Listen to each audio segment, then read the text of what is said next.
Hi there, and welcome to the inaugural episode of Truffle Talks. I'm James Stephen, the editor of Truffle Report, and Truffle Talks is our new interview series where we sit down with the movers and shakers defining psychedelic business, policy reform, science, and culture.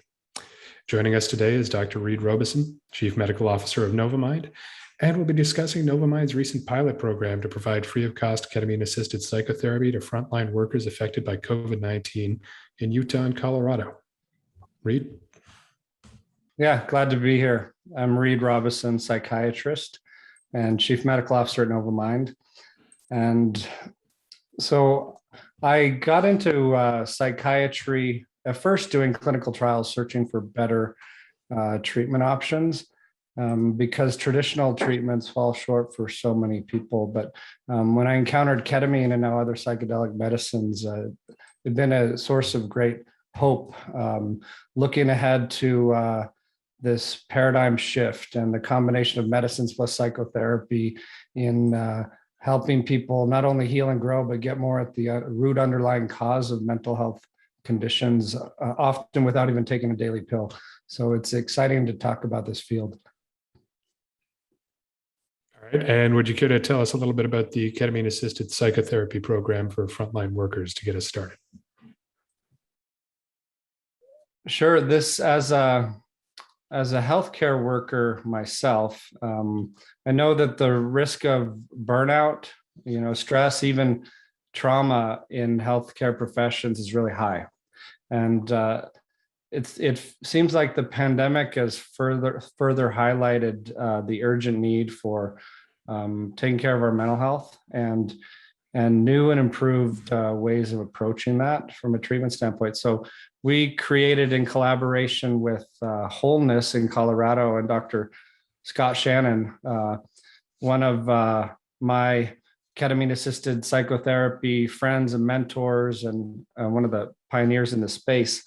We designed a program that we've called Frontline CAP, or Frontline Ketamine-assisted Psychotherapy, where over the course of 6 weeks, we'll take groups through the process of preparation, ketamine dosing, group therapy integration for addressing this need of help with burnout, stress, and trauma during the pandemic, especially.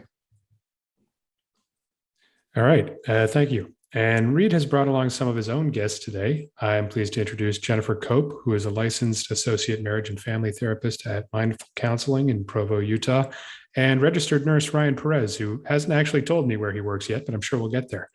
Both have been through Novamind's ketamine-assisted psychotherapy protocol, and they're here to tell us a little bit about their experiences. And I'm going to turn it over to them. Jen, would you like to start? Sure. Yeah, my name is Jen Cope. I am a licensed associate marriage and family therapist, practicing out of Provo, Utah. I work in an office called Mindful Counseling. My boss, Tiffany Rowe, has been kind of on the cutting edge of making mental health more of a conversation, using self-disclosure as a therapist, using yourself in the room strategically versus a lot of theories we learn in graduate school are kind of keep yourself to yourself and not bring yourself into the room, which can be really inappropriate. But also, I've been really open with my clients about this experience with ketamine. I posted a long video about it on my Instagram, which has prompted a lot of people to see how helpful ketamine can be. I did my undergraduate in sociology at Utah Valley University. And then I went to the University of Rochester in upstate New York to practice marriage and family therapy with a medical family therapy emphasis. So, yeah. Thank you. Okay, Ryan, over to you. Hi, thank you for having me. My name is Ryan Perez. I'm practicing as a nurse practitioner now, specializing in acute care.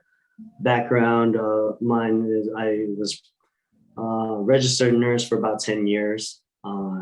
I did my psych for about 3 years, and then the rest of the 7 years I worked in the ER. I'm currently practicing in the state of California as a nurse practitioner in a clinic in family medicine right now. All right, thank you.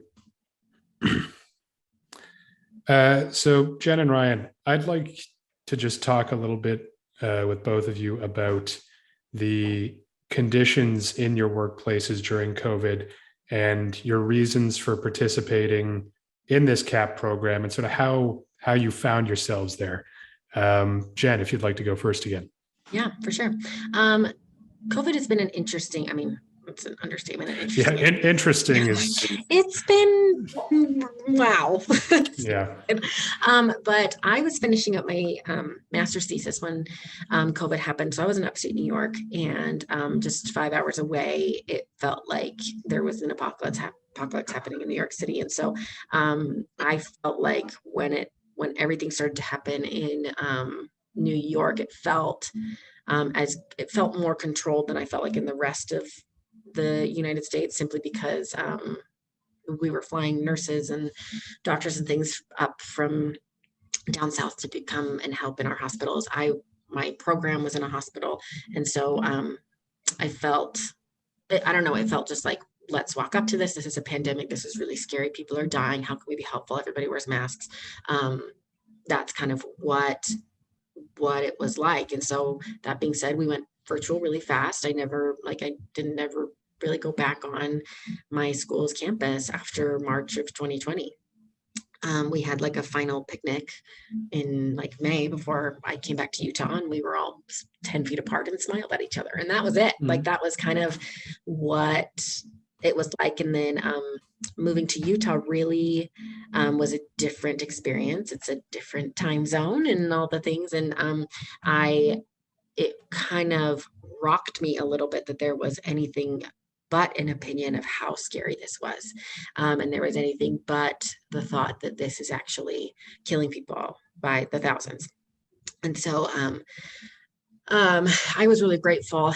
The practice that I work at has always, I'm just looking at my large lavender Lysol can in this moment. My boss has been really good about making sure everybody stays safe. If anybody ever even just had a potential contact with COVID, my office manager has been really great. She just cancels everybody and just kind of handles it. We had a lot of time off when it came to getting the vaccine because a lot of us got kind of sick afterwards, myself included. But I think in terms of like my workplace, like in my space, I feel safe, I feel supported, I feel scaffolded. What's been hard though is I feel oftentimes I have people come and sit down in my sweet 4-walled office that do not feel the urgency of COVID-19 that I do. And so it spooks me a little bit to feel like, okay, I'm doing everything that I can do to feel safe. My office manager's helping me feel safe. My boss is helping me feel safe. We're all in this together. But what is happening? So, and this is what brought you to the CAP program. Yes. And so I noticed, I have had clinical depression and anxiety and OCD for a long time. And there's a lengthy history of mental illness in my family, is my family of origin as well. And I felt like considering everything that was happening with coronavirus, especially towards the beginning of 2020, all things considered, I was doing okay. Part of my OCD is hair pulling. And so I was pulling a little bit of my hair. I could tell I was starting to get anxious, but I was keeping up all my meds. I kept seeing my therapist. I kept doing the things, finished my thesis. And then in getting to Utah, it was just too much. So I started to have really lengthy OCD thoughts about, well, what if I walk into Target and the girl that's spraying down the carts, she doesn't believe that COVID is a thing or can kill people. So she actually put water in the bottle, and there's actually COVID all over this cart. So it's actually not getting clean. What if the people that put the diapers on the shelf right now, what if they didn't believe in COVID and there's COVID all over these boxes, and I'm going to take this home? And so it really spooked me. And so I started to have a lot of panic attacks, a lot of things that were just not like me.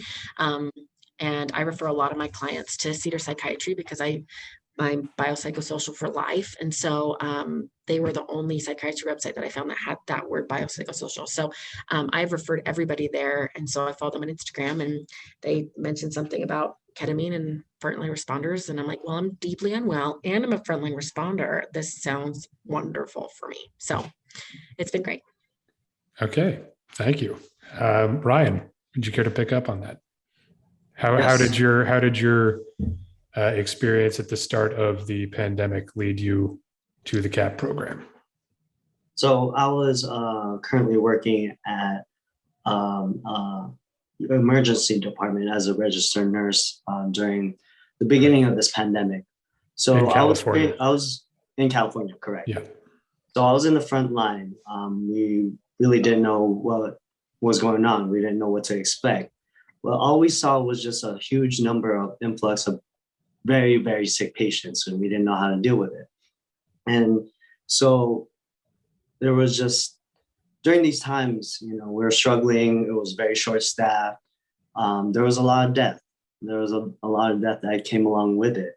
There was a lot of shortages in PPEs and masks, and it was just a struggle for me to try to figure out and wrap my mind around on how to go on about doing this. And in regards to death, I mean, we do see a lot of death in ER, but at the same time, we're able to save lives, But when this initially started, it was just death after death after death, and we really didn't know how to cope with it. Mm-hmm. I didn't really have anyone to turn to go ahead and talk to about this, besides my peers, besides my colleagues, and it was just, they were all going through the same thing. Yes, it was just we just did not know how to deal with these types of emotions that we're going through. So fast forward, I graduated from Cal State LA with my acute care nurse practitioner, and I got into practice with Dr. Gary Schliffer, who I share the practice with now at Evolve Healthcare. He had a ketamine-assisted psychotherapy program that he initiated in his practice. But unfortunately, well, not unfortunately, his colleague got pregnant, and she had to leave the practice, and so that it was just kind of left hanging. And he turned me into doing a little bit more research so I could go ahead and try to pick this program up. And so I started researching, reading upon articles and following more social media accounts, and I came across Novamind and Cedar Psychiatry. And I saw a post regarding them looking for participants for this study with ketamine-assisted psychotherapy and related to burnout with frontline workers amidst COVID. And, coming from California, I was like, okay, maybe I'll try. Like, they're just only looking for participants in Utah, what better way, to deal with my own emotions and deal with this type of burnout. And, at the same time, have this type of experience to be able to tell, my patients eventually, what to expect and what to go through. And fortunate enough, I was able to become a participant and meet Dr. Reid Robison and we're really good friends now, and along with Jen. There's been some bonding through this, the shared experience you guys all have, all kind of here for the same reasons, appreciating the experience together. Yes, absolutely. Glad to hear it.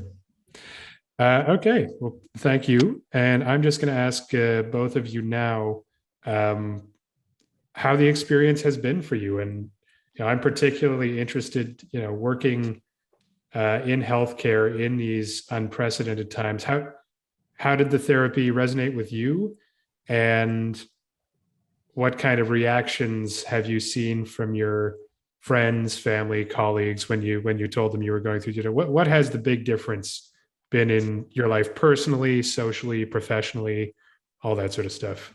Jen, if you'd like to start us off again.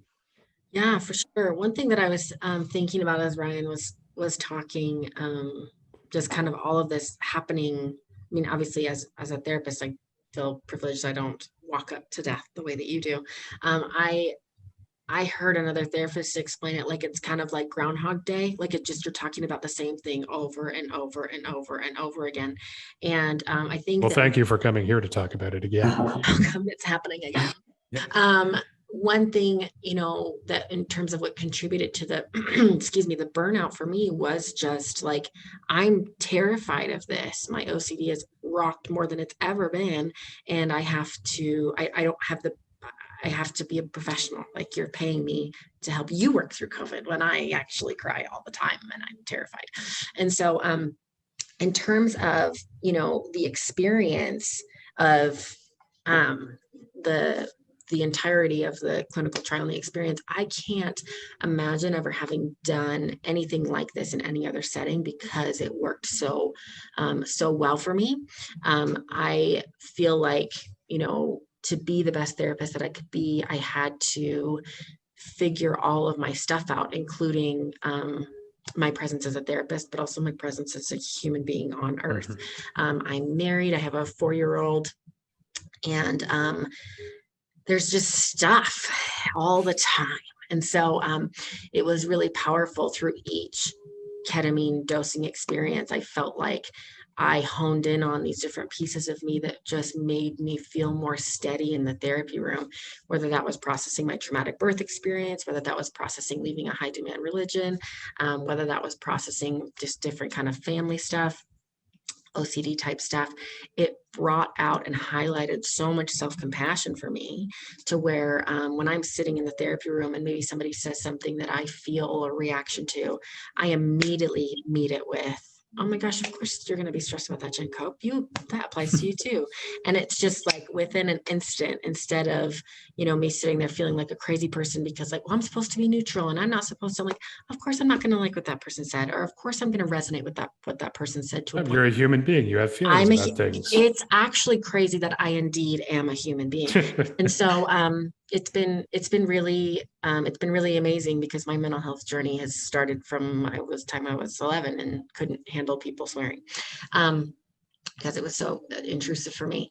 In terms of kind of like I said, the outcome has been really great for me. I feel like I have such a better hold on who I am as a human being, as a therapist, as a mom, as a wife, as a member of my community. I feel a lot more steady, and I just feel like I deserve a seat at the table. Whereas before I felt like I kind of was like, well, I don't think you understand. Like, I'm very stressed about landfills all the time. And I'm pretty sure that I alone will contribute to the depletion. Right. The OCD was driving. It was just like anxiety was 110%. Like, I just was like, no, actually, I'm not very stable. Like, you don't want to, like, you don't need to, sorry. Like I was apologizing for just being present. And so, whereas now I'm like, no, I deserve a seat at the table. This is fine. I know that my husband, he was a little skittish at first, because the way that I presented it probably wasn't awesome. We were going to bed and I was like, did you know Novamind can help me get high and solve my problems? Like, wow, don't email them, please. And I was like, well, I probably didn't explain that very well. And Reid, so we're going to be turning that into a radio spot for you guys. And so, And so he, once I kind of told him about it and I walked him through the Instagram and then the different things, he was really supportive.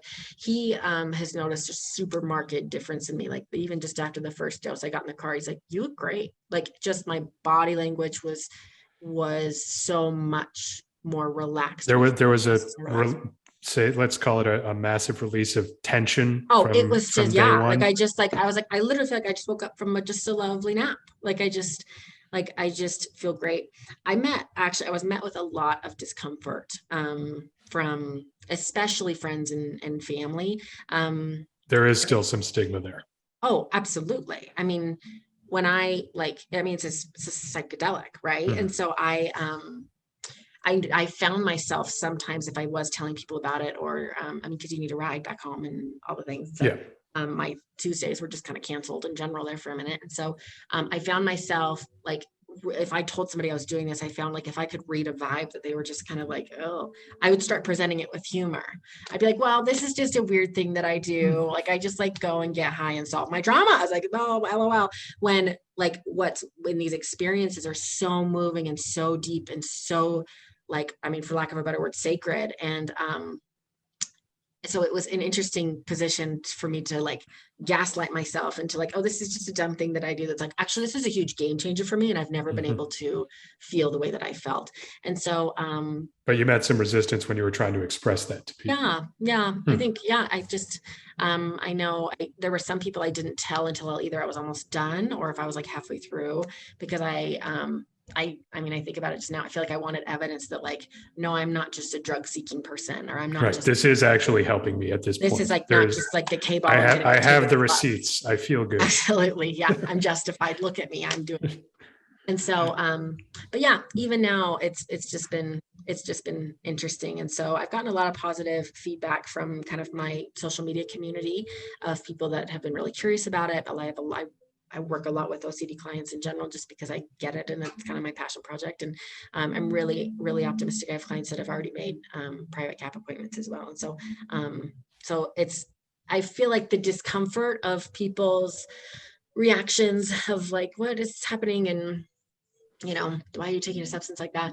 The discomfort with people's reactions have, like, the progress that I've made and the hope that I see in my clients when I tell them, like, you might not have to think about this on repeat 78 million times a day, has outweighed that kind of like, what do you did what? Like, isn't ketamine like a party drug? Like when I told my sister, oh my gosh, you're going to do K-ball? Like wow. And I was like, don't know what you're saying right now, but that doesn't sound like my experience. No. Like, and so, but yeah, I would say, overall, like there's been discomfort. I've been met with some resistance.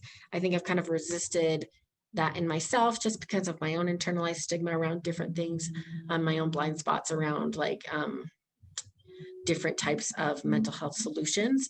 But I mean, I have another CAP appointment scheduled next month. So. Okay. Well, thank you. Ryan, do you have anything you'd like to add to that, just about the effect it's had on your life? I know you specifically were dealing with a lot of death. How has CAP influenced your perceptions of that, or maybe helped you come to terms with that in some way? Yes, it's actually been such a cathartic experience. Coming into the sessions, I really didn't know what to expect. Given it was a group therapy, I was very used to just going to therapy individually, as an individual session, just me and the therapist.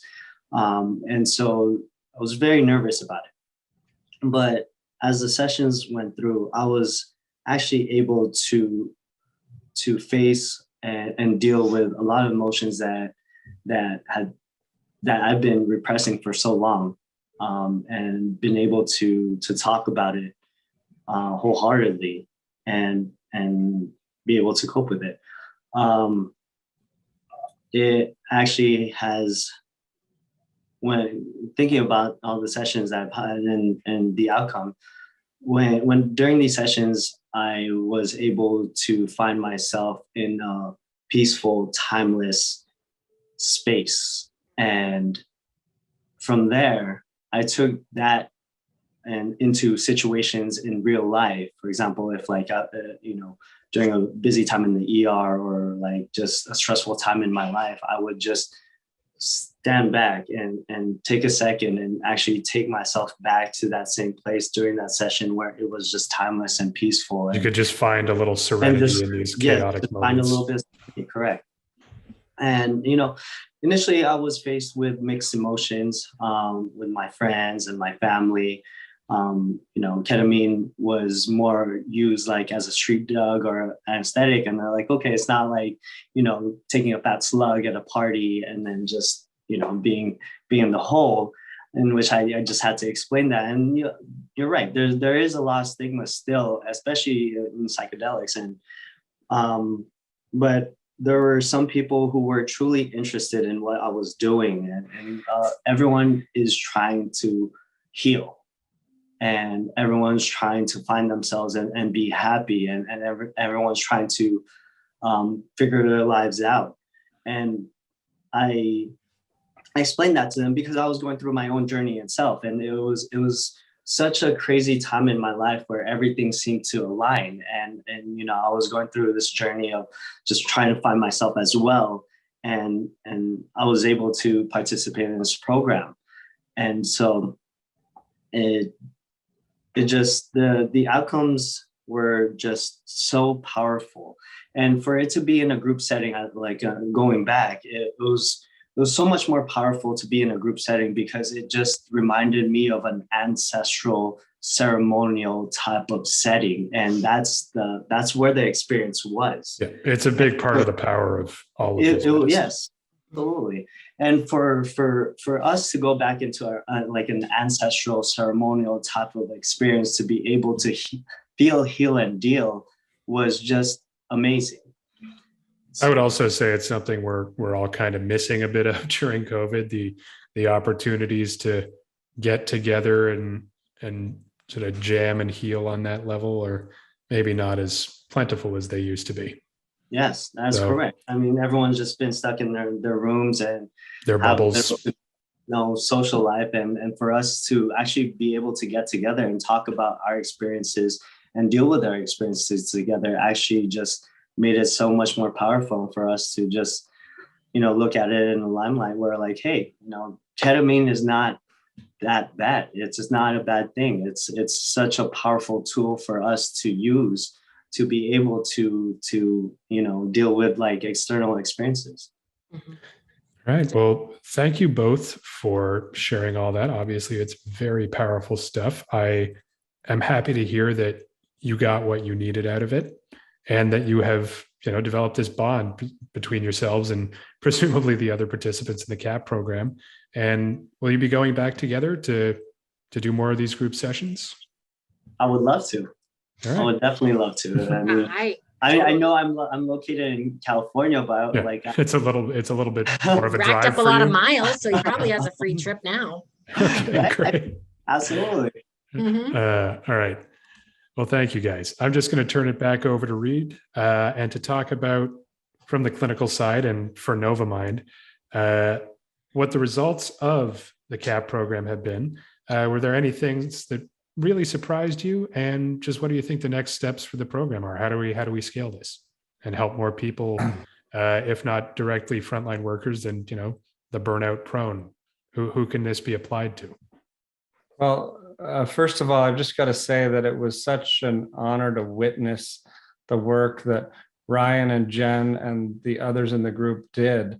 And not just for themselves, but healing for their families, their clients, their community. We throw that term around a lot, healing for the collective, but they brought it to life. We train a lot of clinicians at Cedar as we grow and expand and bring psychedelic therapy to new places. And I'm a firm believer, and we say it a lot, that you've got to do your own work. It not only moves us towards wellness, helps us thrive, but expands our capacity to help others. And because I do believe you can only take someone as deep as you've gone yourself, or we heal our others. So we heal ourselves to heal others, and we heal others that in turn further heals us. It's just a beautiful thing to do this work as a healthcare community. And but to answer your question, while this wasn't a study, it was a clinical pilot that we're testing the feasibility of, so we can roll it out further. But we do practice measurement-based care. We do track outcomes. And when I look at the scores of the group or the groups that have gone through this, we see depression and anxiety scores trend down. We see resilience scores, those reserves, increase quite dramatically. In fact, the burnout scores, we still need to follow up on them. That's to be determined. We haven't had a chance to dive into that in too much detail yet, but I can tell you that it's been a very rewarding experience for us as clinicians and for the participants, like you've heard here. And so we're looking forward to, we're rolling it out in 2 different locations as part of this pilot. And next, we're even trying it in a 6 consecutive day format with a weekend break, just for those who might be able to take off from work easier in that kind of schedule. Okay. Well, I think that's a really great place to leave it. I would just like to thank you all again for coming to participate in our inaugural Truffle Talks episode. Once again, we are talking to Dr. Reid Robison, Jen Cope, and Ryan Perez about ketamine-assisted psychotherapy, or CAP, for frontline workers affected by COVID-19. Thanks for watching.